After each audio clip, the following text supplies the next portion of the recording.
ముఖ్యమంత్రి గారు. So election ముందు ఎన్నో హామీలు ఇచ్చారు. సరే ఆయన కూడా సీఎం అవ్వాలని ఎంతో గట్టి కోరిక ఉంది కాబట్టి ఆయన కూడా కష్టపడ్డాడు, ఎన్నో హామీలు ఇచ్చిండు, సీఎం అయ్యిండు. సో అయిన తర్వాత ముఖ్యంగా అందులో మెజారిటీ ఒక 50% ఆయన ఫ్యాన్స్ అయితే మిగతా 50% మా నిరుద్యోగుల కృషి ఎంతైనా ఉంది. కాబట్టి ఈ విషయాన్ని ఎందుకు మర్చిపోతున్నారు రేవంత్ రెడ్డి గారు ఒకసారి ఆలోచన చేసుకోవాలి. సో మీకు తెలిసిన ఇంటెలిజెన్స్ వాళ్ళని కూడా అడగండి. ఇప్పుడు మీ మీద ఎంత వ్యతిరేకత వస్తుందనేది ముఖ్యంగా మనకి సోషల్ మీడియాలో కావచ్చు, అదేవిధంగా నిరుద్యోగుల తరపున కావచ్చు, ప్రభుత్వం పైన కానీ ఎస్పెషల్లీ రేవంత్ రెడ్డి గారి మీద చాలా వ్యతిరేకత స్టార్ట్ అయింది. అది ఆయన గమనిస్తలేరు. అందరూ సూపర్ అనుకునేసరికి చుట్టూ ఉన్న వాళ్ళు ఆయన నిజంగా నా పాలన అద్భుతంగా ఉంది, ప్రజాపాలన అనుకుంటున్నాడు. కానీ వాస్తవానికి చూస్తే ఆ పాలన ఎట్లున్నది అనేది గ్రౌండ్ రియాలిటీలో పోతే మనకు తెలుస్తుంది. సో చాలా వ్యతిరేకత ఉంది. ఈ విషయాన్ని వాళ్ళు ఎందుకు గమనిస్తలేరో మనకు అర్థం కావట్లేదు.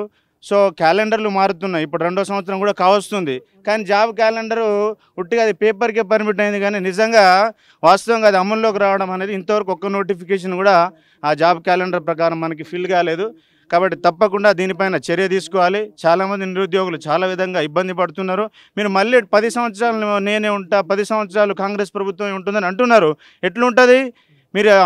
మీరు ఇచ్చిన హామీలు అమలు చేస్తే మీరు 10 కాదు 15 సంవత్సరాలు చేయండి, మాకేం అభ్యంతరం లేదు. కానీ మాకు మీరు ఇచ్చిన హామీలన్నీ తుంగలో దొక్కేసినాక ఒక్క నోటిఫికేషన్ కూడా ఫిల్ చేయకుండా అంత పెద్ద మహామేధావి కేసీఆర్నే దించేసి ఒక్క 2 నెలల్లో నిరుద్యోగులు తలుచుకుంటే మీ గ్రాఫ్ మీరు చూసుకోండి.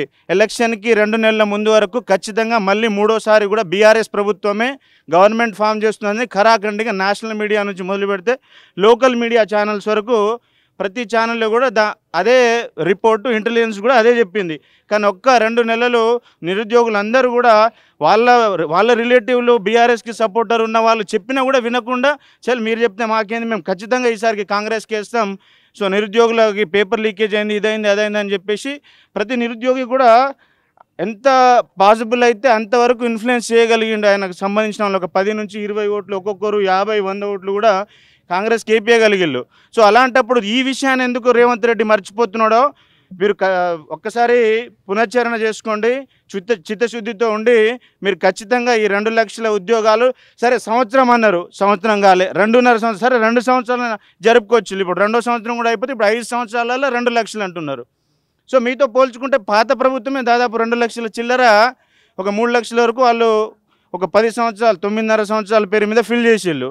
సో ఇప్పుడు మీరు మొదటి ఏడాదిలో మేము 60 ఫిల్ చేసినామంటున్నారు, కానీ అందులో 40 చిల్లర పాతవే. అలాంటప్పుడు ఈ లెక్కన చూసినా మీరు 5 సంవత్సరాలు ఇంకో 2 లక్షల్ని లక్షకి తీసుకొచ్చిళ్ళు. ఆ లక్షని ఇంక అక్కడికే పర్మిట్ చేసి మళ్ళీ ఎలక్షన్ ముందు వాళ్ళు ఆడిన నాటకమే మీరు ఆడి మళ్ళీ అదే నోటిఫికేషన్లు ఇస్తారు, ఇచ్చినాం కదా అని లెక్క చెప్పుకుంటారు. సో ఇది చాలా చాలా చాలా హేయమైన చర్య. కాబట్టి మీరు ఖచ్చితంగా దీని మీద ఆలోచన చేయాలి. ఆలోచన చేసి కంపల్సరీ ఈ 2 లక్షల ఉద్యోగాలు ఇప్పటికైనా తేరుకొని ఈ సంవత్సరం అయ్యే లోపైన వీటిని ఫిల్ చేసి నిరుద్యోగులకి ఒక మంచి భరోసాగా, ఒక అండగా ఉంటారని కోరుకుంటున్నా. ఖచ్చితంగా మీరు సరే ఇంకో సంవత్సరం ఎక్స్టెన్షన్ చేసుకోండి, కానీ డేట్లు ఇవ్వండి. కనీసం ఈ మంత్లో ఈ ఎగ్జామ్స్ ఉంటాయి అని ఖచ్చితంగా డేట్లు ఇస్తే ఖచ్చితంగా ఏదో ఒక ఇబ్బంది పడి ఒక ₹1,00,000 మళ్ళీ అప్పు తీసుకొని, ఒక 50,000 అప్పు తీసుకొని మళ్ళీ వచ్చి చదువుకుంటారు. అంతేగాని ఇప్పుడు మనం ఏడికి వెళ్తున్నామో తెలియదు, కానీ ఏదో ఒక బస్సు ఎక్కాలన్నట్టుంది పరిస్థితి. సో ఇలాంటి చాలా డైలమాల నిరుద్యోగులు ఉన్నారు, కాబట్టి స్టూడెంట్స్ ఉన్నారు. కాబట్టి మీరు ఖచ్చితంగా దీని మీద ఫోకస్ చేస్తే మీకు మళ్ళీ ఆదరిస్తారు, లేకపోతే మీకు కంపల్సరీగా తుంగలో తొక్కుతారు. ఈ స్థానిక ఎలక్షన్లో కూడా మీకు కొంతవరకు అర్థమవుతుంది. కాబట్టి దీని మీద మీరు కొద్దిగా ఇంటెలిజెన్స్ నుంచి రిపోర్ట్ తెప్పించుకోండి, మేధావుల నుంచి రిపోర్ట్ తెప్పించుకొని దాన్ని ఇంప్లిమెంట్ చేసేలా చూస్తారని కోరుకుంటూ ధన్యవాదాలు తెలియజేస్తున్నాను. Thank you.